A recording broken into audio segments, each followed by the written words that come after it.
Oi, gente, estou vindo aqui para falar um pouco sobre a minha bolsa de estudos pro Canadá. No caso, eu reuni um monte de informação que eu não tive na época, porque eu não sabia como é que era o processo seletivo, eu não achei nenhum vídeo no YouTube explicando como é que funcionava, até porque eu acho que essa bolsa de estudos, ela não é muito divulgada, e eu só fiquei sabendo da existência dela porque minha faculdade fez convênio com essa bolsa, sendo que tu não precisa participar do processo seletivo pela tua faculdade, tu pode ir individual e participar pelo processo seletivo da bolsa. Então, eu vou começar. Porque tem muita informação, tem muita coisa, gente. Eu tô com o meu computador e eu estou com algumas anotações pra eu não esquecer de nada. Então, se eu estiver olhando pra outros lugares, é porque eu quero passar a informação certinha pra vocês. O processo seletivo que eu participei e eu ganhei a bolsa, o nome é ELAP, que é Emerging Leaders in the Americas Program. É feito pelo governo do Canadá pra incentivar alunos da América Latina pra fazer intercâmbio e estudar lá. Então, saiba que quando tu estiver concorrendo à bolsa, tu vai estar concorrendo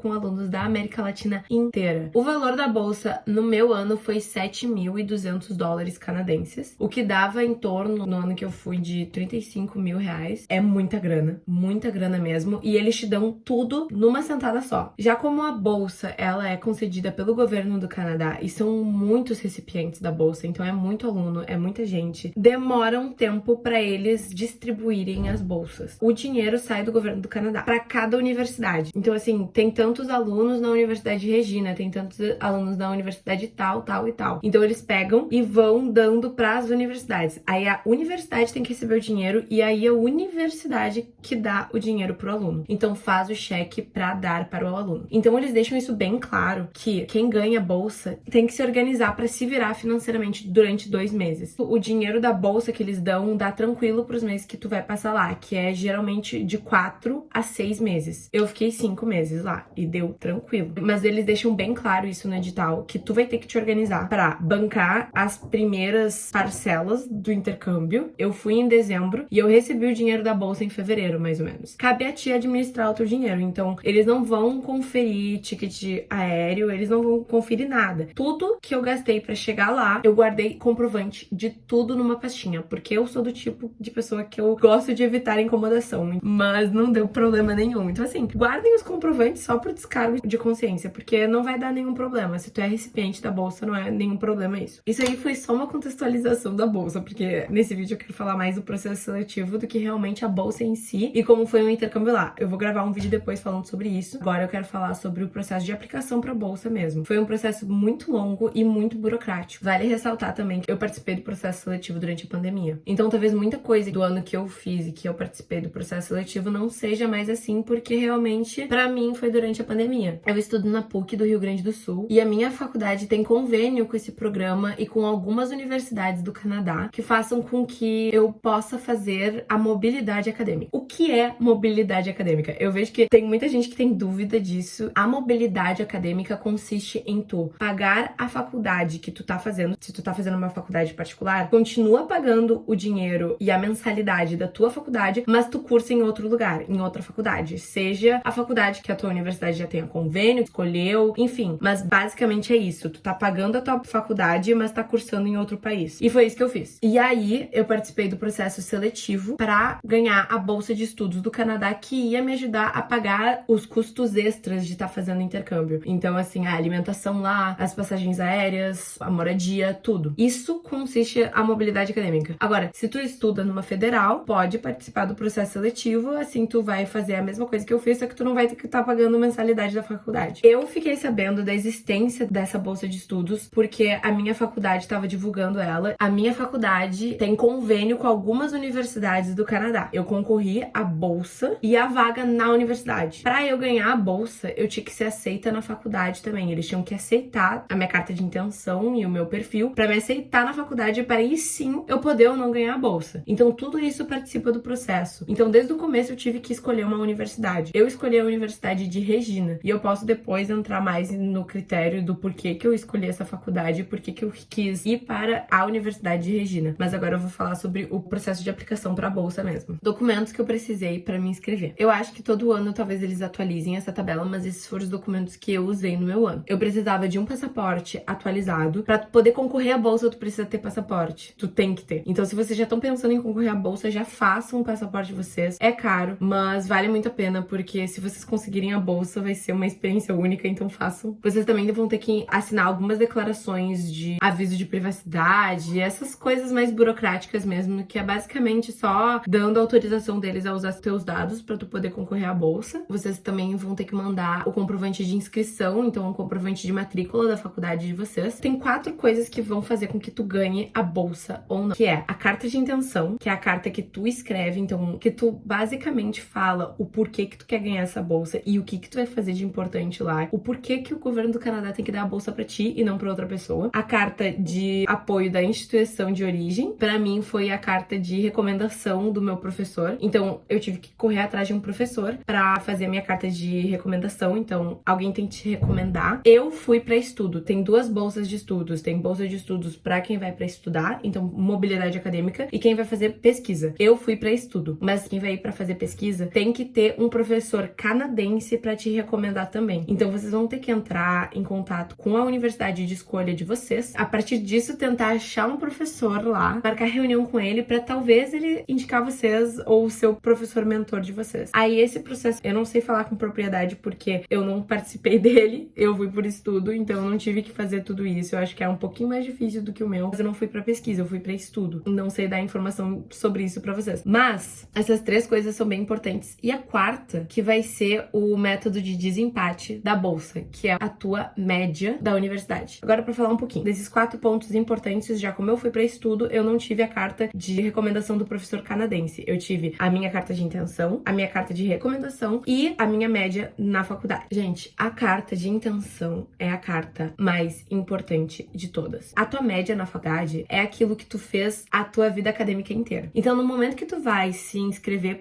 para a bolsa, tu não tem como mudar a tua média na faculdade, isso é óbvio. A tua média é aquela e tu não tem como mudar. O que tu pode mudar é a tua carta de intenção. Então, assim, façam algo extremamente caprichado. Pesquisem vídeo no YouTube, pesquisem informações no Google. Pelo menos foi assim que eu fiz. Eu posso gravar um vídeo também falando de A a Z como é que foi a minha carta de intenção. Eu não me lembro muito bem, então eu vou ter que estudar um pouco antes pra relembrar de tudo que eu botei lá, mas eu me lembro que eu fiquei uma semana inteira só estudando e vendo exemplos de cartas de intenção e tudo. Sim, é só sentar e estudar e fazer o trabalho de pesquisa antes de escrever a tua carta de intenção, que tu consegue fazer tranquilo. Gente, a carta de intenção é como se fosse uma redação do Enem, tá? Pra ser bem sincera. Tem uma formulazinha que tem que seguir e tu tem que fazer uma carta de intenção boa, basicamente. Eu tentei focar na minha carta de intenção o que eu ia estar levando pro Canadá, que eles não iriam ter com nenhuma outra pessoa, e o que eu ia estar tirando da minha experiência e trazendo de volta pro meu país e pra minha universidade, que nenhum outro aluno ia fazer. Então, assim, pode mentir, entendeu? Tipo,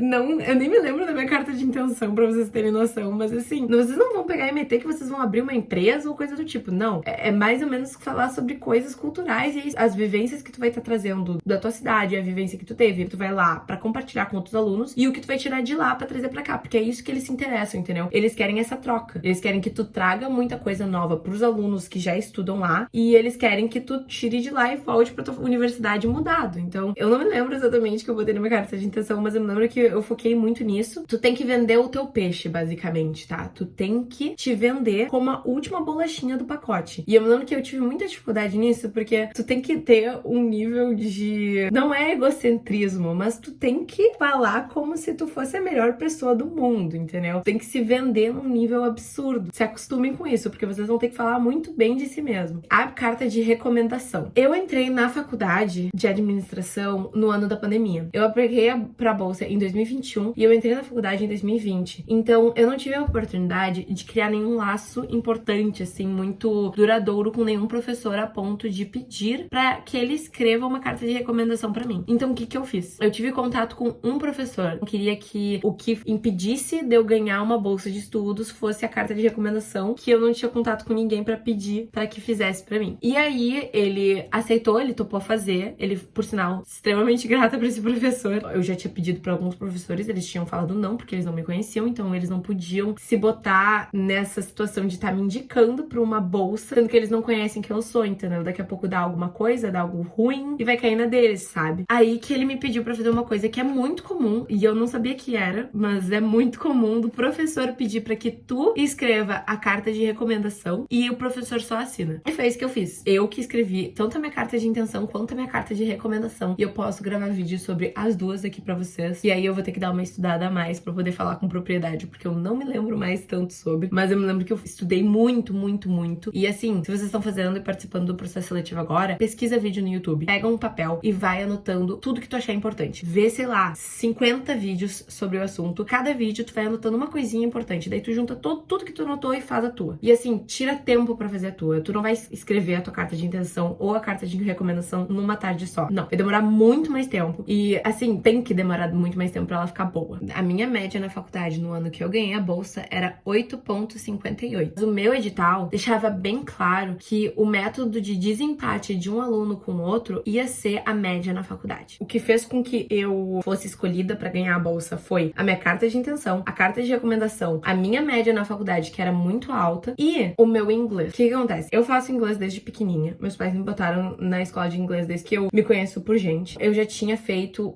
a prova de Cambridge e a prova de FCE. O que acontece? Essas provas, elas vencem, elas têm uma validade. Então, eu fiz a prova de Cambridge English Level 1 e eu passei. Então, eu tinha o certificado de Cambridge. E, além dessa, tem uma acima dessa, que é o FCE, que é o First Certificate in English. De Cambridge também, eu tinha 2 certificados de Cambridge comprovando que eu sabia falar inglês, mas os 2 estavam fora da validade. Esses testes, eles têm uma validade de, sei lá, 2 anos, no máximo, 2 ou 3 anos, não sei. Pelo menos os que eu fiz, essa era a média. Eles estão fora da validade até hoje. Então, eu tive que participar de uma prova de proficiência de inglês que a minha faculdade fez. Que aí eu acho que isso aí cabe em todas as universidades, assim, todas as universidades pra poder participar do processo seletivo. Da bolsa, tu tem que comprovar que tu sabe falar inglês, porque isso é um dos pré-requisitos da bolsa. Então, eu fiz a prova de inglês, mas mesmo assim, quando eu fui enviar meus documentos, eu enviei todos os meus certificados de inglês que eu tinha, mas a faculdade falando que ela sabe falar inglês. Eu não sei se disso de fato fez com que eu ganhasse a bolsa, mas com certeza ajudou. Mas eu acho que assim, se vocês não têm nenhuma prova de proficiência de Cambridge ou essas coisas, eu acho que vocês não precisam ter pra ganhar a bolsa, sabe? Muito pelo contrário, a maioria das pessoas que ganham não tem essas provas. Mas eu acho que assim, se tu tem algum comprovante assim de escola de inglês, alguma coisa, cara, bota junto, porque isso daí já é um certificado a mais que vai diferenciar da concorrência. E eu acho que vai ter outros documentos mais burocráticos que daí vai de cada universidade mesmo. Mas então, basicamente, pra tu aplicar pra bolsa e tu ganhar a bolsa, o importante é carta de intenção, carta de recomendação, a tua média na faculdade. Então, se tu tá entrando na faculdade agora e tu já sabe que tu quer fazer intercâmbio, eu, pelo menos, entrei na PUC sabendo que eu queria participar do processo de mobilidade acadêmica. Um dos meus objetivos na vida sempre foi fazer intercâmbio. Então, eu já sabia que se eu fosse querer concorrer a alguma bolsa, eu ia ter que ter a minha média muito alta. E aí, já como eu peguei o período de pandemia, isso querendo ou não me ajudou muito, porque eu tinha muito tempo pra estudar e eu acabei me dedicando muitas disciplinas online e eu acabei tendo a minha média muito alta e isso, de fato, foi o que fez com que eu ganhasse a bolsa, porque, como eles deixam bem claro isso no edital, o que te desempata de outras pessoas que estão concorrendo à bolsa é a tua média.